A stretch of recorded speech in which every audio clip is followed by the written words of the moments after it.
काटलीन आज काय बनवतास? आज बनवते कोळंबी फ्राय.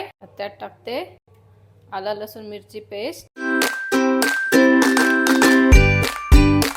मस्त मिक्स करून घ्या. कोळंबीला आता मस्त मसाले लावून घेतलेत. 20 मिनिटं मुरत ठेवा. 2 अंडी घेतलीत. ब्रेड क्रम्स 2 मिनिटांनी पलटी करून घेतले. 5 मिनिटं झालीत. आता पलटी करून घ्या. 5 मिनिटं झाले त्याला कोळंबी काढून घेते. आपण जशी मच्छी तळतो त्याप्रमाणे ही कोळंबी तळून घेते. ही सोपी पद्धत. रवा, तांदळाचा पीठ, मसाला आणि मीठ दोन्ही पद्धतीने करून बघितले.